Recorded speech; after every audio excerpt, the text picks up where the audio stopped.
सुंदरकांड का नाम सुंदरकांड क्यों पड़ा?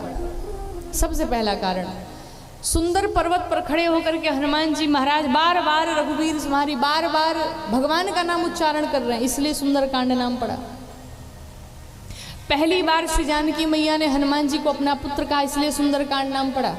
राम जी की सूचना जानकी मैया तक पहुंचली, इसलिए सुंदरकांड नाम पड़ा। श्री जानकी मैया की सूचना राम जी को पहुंचली, इसलिए सुंदरकांड नाम पड़ा। विभीषण जी महाराज को भगवान की शरणागति की प्राप्ति हुई, इसलिए सुंदरकांड नाम पड़ा। विभीषण जी का राज्याभिषेक भगवान ने किया, इसलिए सुंदरकांड नाम पड़ा। अर्थात सुंदरकांड में सब सुंदर ही सुंदर हुआ। अगर आप भी चाहते हैं कि आपके भी जीवन में सिर्फ सुंदर ही सुंदर हो, हर इच्छाओं की पूर्ति हो, तो आप भी सुंदरकांड पाठ करना प्रारंभ कर दीजिए। अगर प्रतिदिन न भी कर पाएं तो कम से कम मंगलवार और शनिवार के दिन सुंदरकांड का पाठ अवश्य करें। बोलिए हनुमान जी महाराज की जय हो। इस प्रकार से हनुमान जी महाराज सुंदर पर्वत पर खड़े होकर के बार बार भगवान का नाम लेते, और हनुमान जी महाराज जैसे ही गर्जना किए 7वें तल में अर्थात पाताल में ये बात पहुंच गई। इस धरती के अंदर भी 7 तल हैं और ऊपर भी 7 तल हैं। नीचे कौन कौन से तल हैं? अतल, बीतल, सूतल, तलातल, रसातल, महातल, पाताल, ये 7 तल हैं। और 7वें तल में पाताल है। पाताल तक ये सूचना पहुंच गई। देवताओं ने कहा देखो कौन जा रहा है, पता लगा करके आओ। देवता पता लगाए, हनुमान जी महाराज जा रहे हैं। भगवान श्री जानकी मैया का पता लगाने के लिए कहा जाओ इनके बल बुद्धि का परीक्षण लो। हनुमान जी महाराज जब चले हैं, मैनाक पर्वत बीच में आया। हनुमान जी महाराज ने प्रणाम किया, आगे बढ़े। जब आगे बढ़े तो सुरसा मिली। जब सुरसा मिली तो सुरसा ने कहा हम तुम्हें खाएंगे। हनुमान जी ने कहा मैया मैं भगवान के कार्य के लिए जा रहा हूँ, अभी मुझे छोड़ दो, वापस आऊँगा तो खा लेना। सुरसा ने कहा नहीं मैं तो खाऊंगी। नहीं मानी। हनुमान जी ने कहा चलो मुख फैलाओ। सुरसा ने 10 योजन का मुख फैलाया, हनुमान जी महाराज 20 योजन के बन गए। सुरसा ने 20 योजन का मुख फैलाया, हनुमान जी महाराज 40 योजन के बन गए। सुरसा ने 40 योजन का मुख फैलाया, हनुमान जी महाराज 60 योजन के। सुरसा ने 60 योजन का मुख फैलाया, हनुमान जी महाराज 80 योजन के।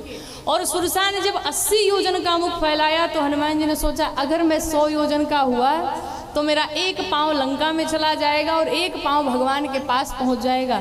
राम जी भी सोचेंगे कि ये हमारा काम करने गया है कि नाटक दिखाने गया है। इसलिए हनुमान जी महाराज छोटे हो गए, बिल्कुल सूक्ष्म बन गए। और सूक्ष्म बन के सुरसा के मुख के भीतर प्रवेश किए और जा करके भीतर अपने गधे से किडनी हार्ट सब चेक करके कहा सुरसा का सब बढ़िया है, कोई दिक्कत परेशानी नहीं। हनुमान जी महाराज बाहर आ गए। सुरसा ने मुख बंद। किसी ने प्रश्न किया, कहा अगर सुरसा ने मुख फैलाया था खाने के लिए तो जब हनुमान जी महाराज प्रवेश किए तो क्यों नहीं खाया? तो उसका सीधा सा उत्तर है कि जिस सुरसा ने 80 योजन का मुख फैलाया था भाई उसे बंद होने में भी तो टाइम लगेगा, और वो जब तक बंद करती तब तक हनुमान जी महाराज भीतर से चेक करके पूरा रिजल्ट लेके बाहर आ चुके थे। जैसे ही बाहर आए सुरसा मैया देवी बन करके प्रकट हो गई। कहती हैं हनुमान जी आपके बल और बुद्धि दोनों का परीक्षण हो गया। आपके बल का परीक्षण तब हुआ जब मैं 60 योजन की हुई, आप 80 योजन के हो गए। और आपके बुद्धि का परीक्षण तब हमने किया जब मैं 80 योजन की हुई और आप सूक्ष्म बन गए, छोटे बन गए। देखिए छोटे बने रहने में बड़ा आनंद है। बड़ा बने रहेंगे तो बहुत बड़ी परेशानी होती है। बड़ा बने रहेंगे तो सिर्फ देना पड़ता है, और छोटे बने रहो तो सिर्फ मिलता ही मिलता है।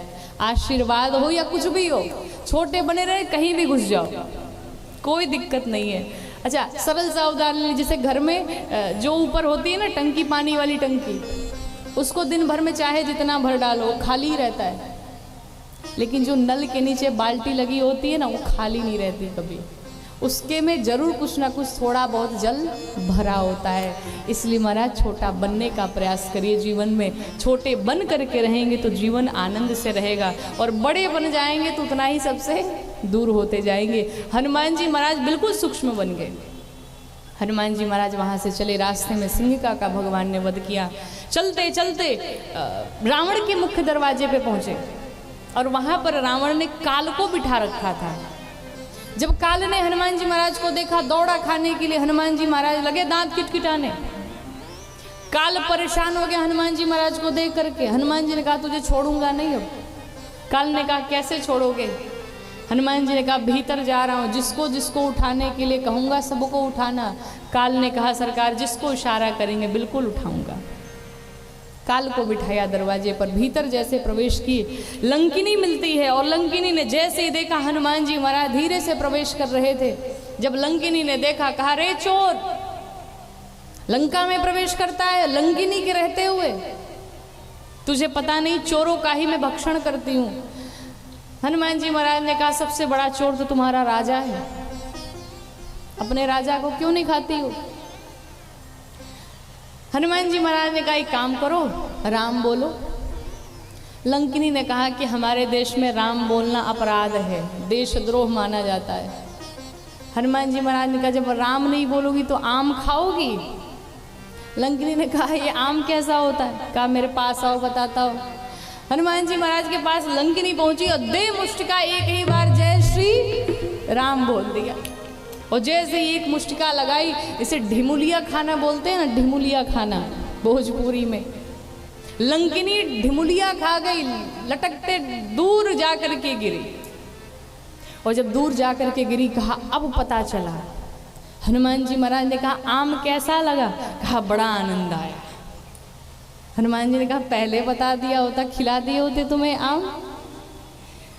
लंकिनी ने कहा मैं जान गई हूं आप कौन हैं। कहा कौन है?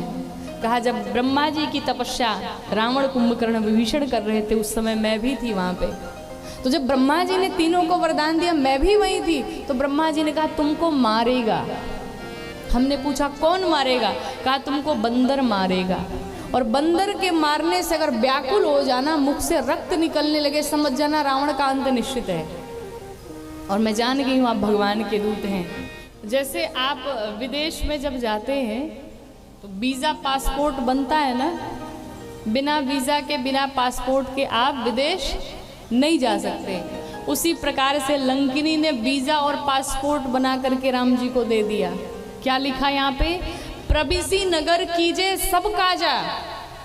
जाइए महाराज भीतर प्रवेश करिए, आपको जहाँ जहाँ घूमना टहलना हो जाइए, अपना सब काम करिए। और वीज़ा पासपोर्ट पा करके हनुमान जी महाराज भीतर पहुँचे, चारों तरफ दृष्टि डाली, रावण को देखा मंदिर में पड़ा हुआ था, मदिरा पान करके सोया हुआ था। हनुमान जी ने कहा इसका अंत अब निश्चित आ गया है। मंदिर में मदिरा पान करके सो रहा है, पात्र में दही का कटोरा था और उस कटोरे में दही छोड़ी हुई थी। हनुमान जी देखते मुस्कुराने लगे, अब निश्चित हो गया ये मरेगा। पहले आपने देखा होगा जो घर के बड़े बुजुर्ग रहते थे ना, तो वो दही जब खाते थे तो दही खाने के पश्चात उसमें पानी डाल के पी जाते थे। इसका कारण है, कहते कभी भी पात्र में दही नहीं छोड़ना चाहिए। पात्र में दही छोड़ने से आयु घटती है, और रावण ने पात्र में दही छोड़ रखा था। हनुमान जी ने कहा अब ये मरेगा। हनुमान जी महाराज वहां से चले, प्रातः काल हो गया, सुबह के 4 बज गए। हनुमान जी महाराज ने जैसे ही देखा तो एक घर दिखाई पड़ा, जहाँ जिस घर के सामने भगवान के आयुध बने हुए थे, भगवान का तिलक बना हुआ था, तुलसी मैया का बिरवा रखा था।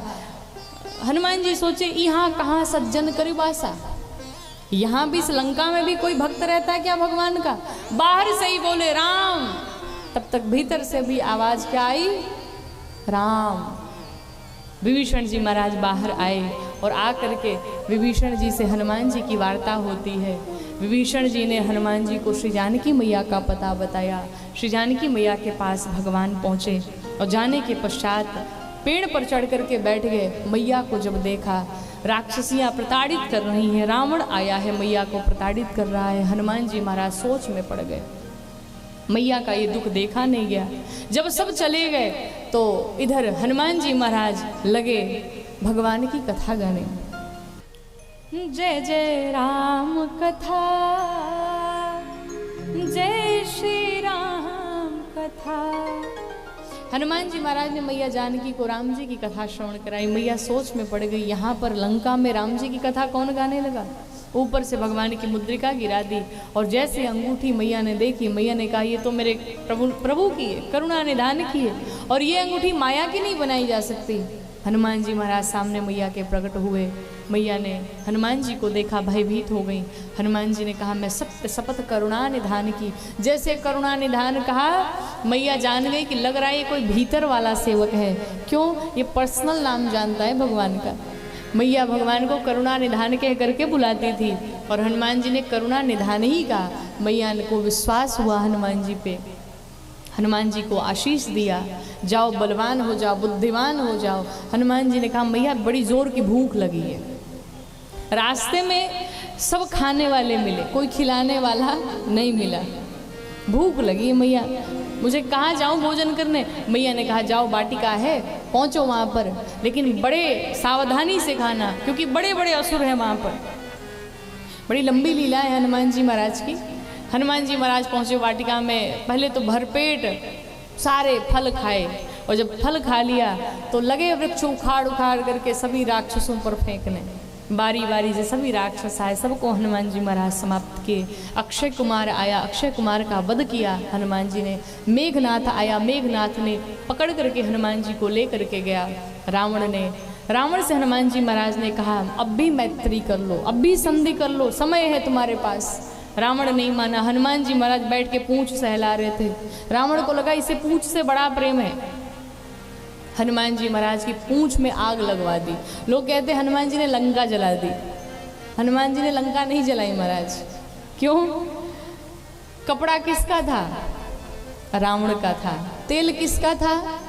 रावण का था। और माचिस की तिल्ली किसकी थी?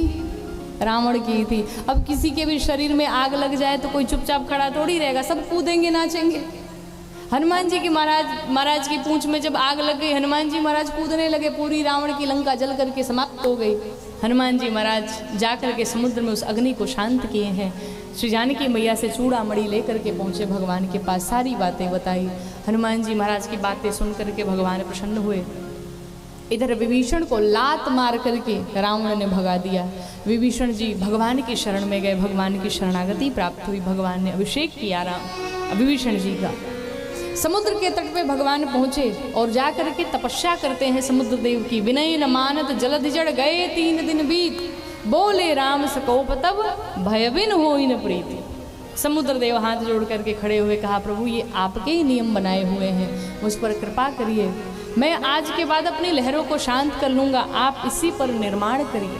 और भगवान ने उसी पर सेतु का निर्माण किया। सभी बंदर पहुँच करके उस पर सेतु का निर्माण करते हैं। भगवान ने फिर अपने अंगद जी को भेजा, कहा जाओ अब भी बोल दो रावण को संभल जाए। लेकिन अंगद की भी बात नहीं माना रावण। अंत में युद्ध छिड़ गया। भगवान राम की 4 टुकड़ी सेना बनी और चारों टुकड़ी सेना रावण के चारों दरवाजे पर धावा बोल दिया। युद्ध छिड़ गया। पहले दिन के युद्ध में आधी सेना मर गई, दूसरे दिन के युद्ध में लक्ष्मण जी को शक्ति मार लगा, तीसरे दिन के युद्ध में कुंभकर्ण को गति मिली, मेघनाथ को गति मिली। तत्पश्चात बारी बारी से भगवान ने सबको मुक्त किया और अंत में भगवान ने 31 बाण छोड़े। 20 बाण से 20 भुजाओं को काट डाला, 10 बाण से 10 सिरों को काट डाला। और जैसे इस जो 31वां बाण था वही रघु जी का 31वां बाण से भगवान राम ने रावण का वध कर दिया। बोलिए सियावर रामचंद्र भगवान की जय हो। रावण का जैसे वध किया भगवान राम ने, श्री जानकी मैया को वापस लिया। जाने में एक विशेष थे, हनुमान जी महाराज श्री धाम अयोध्या जी पहुँचे और जाकर के भरत जी को ये सूचना पहुँचाते हैं, मेरे राम जी वापस श्री धाम अयोध्या जी आए हैं। भगवान राम आज अपने वल्कल वस्त्र को त्याग करके आज भगवान राजा के स्वरूप में राजा बनकर के विराजमान हुए और आज पूरी अयोध्या फिर से प्रसन्न है। सारे भगवान के जितने भी गण थे, भगवान के जितने भी लोग थे, सब प्रसन्न होकर के धूमधाम से बधाइयाँ गाते हैं, भगवान को राजा बनाते हैं।